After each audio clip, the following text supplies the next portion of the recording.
Education सतगुरु के daily GK quiz programme में एक बार फिर आप सभी का बहुत बहुत स्वागत है। Daily quiz, mock test, current affairs, question and answer के लिए आप हमारी वेबसाइट www.educationsatguru.com पर भी विजिट कर सकते हैं। तो चलिए दोस्तों, आज के सेशन की शुरुआत कल के अभ्यास प्रश्न से करेंगे। कल हमने आपसे अभ्यास प्रश्न में पूछा था कि निम्नलिखित में से किस केंद्रीय मंत्री को Vatayan lifetime achievement award से सम्मानित करने की घोषणा की गई है। Option A S Jaishankar, B Nirmala Sitharaman, C Piyush Goyal या फिर डी रमेश पोखरियाल निशंक। इस प्रश्न का सही आंसर है ऑप्शन डी यानी रमेश पोखरियाल निशंक। हाल ही में वातायन लाइफ टाइम अचीवमेंट पुरस्कार केंद्रीय शिक्षा मंत्री रमेश पोखरियाल निशंक को उनके साहित्यिक कार्यों के लिए दिए जाने की घोषणा की गई है। आपको बता दें कि रमेश पोखरियाल निशंक को साहित्य और प्रशासन के क्षेत्र में पहले ही कई पुरस्कार मिल चुके हैं, जिनमें साहित्य भारती पुरस्कार, साहित्य गुड गवर्नेंस अवार्ड, भारत गौरव सम्मान आदि शामिल हैं। चलिए आज का अपना पहला प्रश्न देख लेते हैं कि हाल ही में आईसीसी ने अंतर्राष्ट्रीय क्रिकेट खेलने के लिए खिलाड़ियों की न्यूनतम आयु कितने वर्ष निर्धारित की है। ऑप्शन ए 15 वर्ष, बी 16 वर्ष, सी 17 वर्ष या फिर डी 18 वर्ष। इस प्रश्न का सही आंसर है ऑप्शन ए यानी 15 वर्ष। हाल ही में आईसीसी बोर्ड ने अंतर्राष्ट्रीय क्रिकेट खेलने के लिए खिलाड़ियों के लिए न्यूनतम आयु की नीति शुरू की है। इसका मतलब है कि क्रिकेट को विश्व स्तर पर खेलने के लिए कम से कम 15 वर्ष का होना अनिवार्य है। आपको बता देते हैं कि यह आयु संबंधी सीमा सभी तरह की क्रिकेट पर लागू होगा, जिसमें आईसीसी के टूर्नामेंट्स, द्विपक्षीय क्रिकेट और अंडर 19 क्रिकेट भी शामिल हैं। चलिए अपना अगला प्रश्न देख लेते हैं कि निम्नलिखित में से किसने हाल ही में वर्ष 2020 का बुकर पुरस्कार जीता है। Option A Marlon James, B Margaret Atwood, C Douglas Stuart या फिर डी जॉर्ज सॉन्डर्स। इस प्रश्न का सही आंसर है ऑप्शन सी यानी डगलस स्टुअर्ट। हाल ही में स्कॉटलैंड के लेखक डगलस स्टुअर्ट को उनके पहले उपन्यास सगी बैन के लिए वर्ष 2020 का बुकर पुरस्कार मिला है। आपको बता दें कि 44 वर्षीय स्टुअर्ट दूसरे ऐसे व्यक्ति हैं जिन्होंने प्रतिष्ठित साहित्यिक पुरस्कार जीता है। चलिए अगला प्रश्न भी देख लेते हैं कि निम्नलिखित में से किस तिथि को विश्व बाल दिवस मनाया जाता है। ऑप्शन ए 19 नवंबर, बी 20 नवंबर, सी 21 नवंबर या फिर डी 22 नवंबर। इस प्रश्न का सही आंसर है ऑप्शन बी यानी 20 नवंबर। प्रत्येक वर्ष 20 नवंबर को दुनिया भर में बाल दिवस मनाया जाता है। आपको बता दें कि संयुक्त राष्ट्र द्वारा वर्ष 1954 में 20 नवंबर को यूनिवर्सल चिल्ड्रन डे के तौर पर मनाए जाने की शुरुआत की गई थी। वहीं विश्व बाल दिवस को बाल हित के लिए अंतर्राष्ट्रीय समग्रता स्थापित करने, पूरे विश्व के बच्चों में जागरूकता बढ़ाने और बच्चों के हितों में सुधार के उद्देश्य से मनाया जाता है।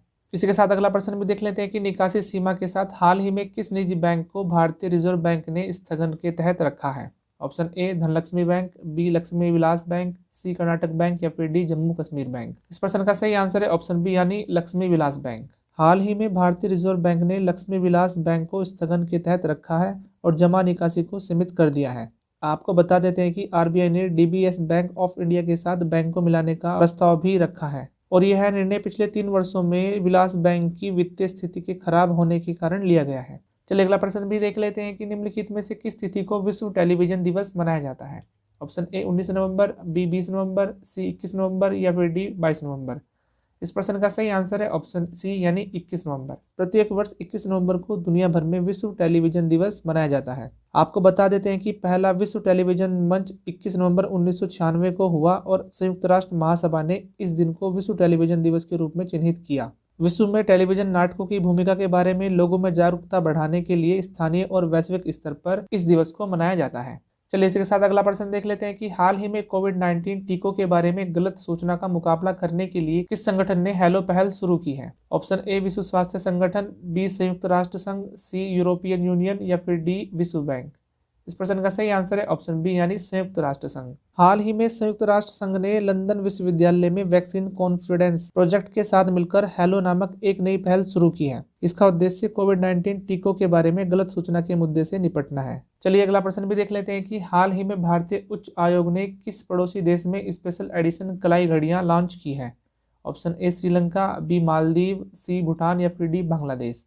इस प्रश्न का सही आंसर है ऑप्शन डी यानी बांग्लादेश। हाल ही में भारतीय उच्च आयोग ने बंगबंधु शेख मुजीबुर रहमान के शताब्दी वर्ष के उपलक्ष्य में विशेष संस्करण की कलाई घड़ियां लॉन्च की हैं। आपको बता देते हैं कि बांग्लादेश अपने संस्थापक राष्ट्रपति और राष्ट्रपिता बंगबंधु शेख मुजीबुर रहमान के जन्म शताब्दी वर्ष को मुजीब बोरसो के रूप में मना रहा है। इसके तहत सीमित संस्करण की श्रृंखला में कलाई घड़ियों में शेख मुजीबुर रहमान की तस्वीर और हस्ताक्षर किए गए हैं। चलिए अगला प्रश्न भी देख लेते हैं कि हाल ही में किस देश ने कोरोना वायरस का पता लगाने के लिए पहली स्व परीक्षण किट को मंजूरी दी है। Option A Bharat, B America, C Britain या फिर डी ऑस्ट्रेलिया। इस प्रश्न का सही आंसर है ऑप्शन बी यानी अमेरिका। हाल ही में US food and drug administration ने घर पर सेल्फ टेस्टिंग के लिए पहले कोरोना वायरस डायग्नोस्टिक किट को मंजूरी दे दी है। आपको बता देते हैं कि यह पहला परीक्षण भी है जो पूरी तरह से स्व प्रशासित हो सकता है और 30 मिनट या उससे कम समय में परिणाम प्रदान कर सकता है। चलिए अगला प्रश्न भी देख लेते हैं कि हाल ही में किस राज्य सरकार ने मास्क नहीं पहनने के लिए 2000 रुपये का जुर्माना लगाने की घोषणा की है। Option A Uttar Pradesh, B Haryana, C Delhi या फिर डी राजस्थान। इस प्रश्न का सही आंसर है ऑप्शन सी यानी दिल्ली। हाल ही में दिल्ली में कोरोना वायरस के मामलों में अचानक हुई तीव्र बढ़ोतरी के कारण अब दिल्ली सरकार ने मास्क नहीं पहनने पर 500 रुपये से बढ़ाकर 2000 रुपये का जुर्माना लेने का फैसला किया है। दिल्ली और राष्ट्रीय राजधानी क्षेत्र में कोरोना वायरस की रोकथाम के लिए बेहद जरूरी उपाय के तौर पर यह घोषणा की गई है। चलिए आज के सेशन का अपना आखिरी प्रश्न देख लेते हैं कि हाल ही में किस देश ने पाकिस्तान सहित 12 देशों के विजिटर्स को विजिट वीजा जारी करने से अस्थायी तौर पर निलंबित कर दिया है।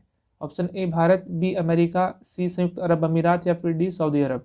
इस प्रश्न का सही आंसर है ऑप्शन सी यानी संयुक्त अरब अमीरात। हाल ही में संयुक्त अरब अमीरात यानी यूएई ने अस्थायी तौर पर पाकिस्तान सहित 12 देशों के विजिटर्स को अपनी अगली सूचना जारी करने तक नए विजिट वीजा जारी करने पर रोक लगा दी है। हालांकि इन देशों के नागरिकों को पहले से जारी किए जा चुके वीजे या आवेदन किए गए वीजे पर इस फैसले का कोई असर नहीं पड़ेगा। चलिए आज का अभ्यास प्रश्न देख लेते हैं कि निम्नलिखित में से किस कंपनी ने भारत को अपना नौवां P-8I निगरानी विमान सौंपा है। Option A Boeing, B Airbus, C Lockheed Martin या फिर डी स्पेसएक्स। इस अभ्यास प्रश्न का आंसर आप हमारे कमेंट सेक्शन में जरूर दीजिएगा और यदि आज की वीडियो आपको पसंद आई हो तो वीडियो को प्लीज़ लाइक करें, कमेंट करें और दूसरों के साथ शेयर भी करें। और अगर आप इस चैनल पर पहली बार विजिट कर रहे हैं तो चैनल को सब्सक्राइब करना बिल्कुल भी मत भूलें और बेल वाले आइकन को जरूर दबाएं ताकि आने वाली नई वीडियो की नोटिफिकेशन सबसे पहले आप ही के पास हो। तब तक के लिए आप इस चैनल पर लगातार बने रहिए।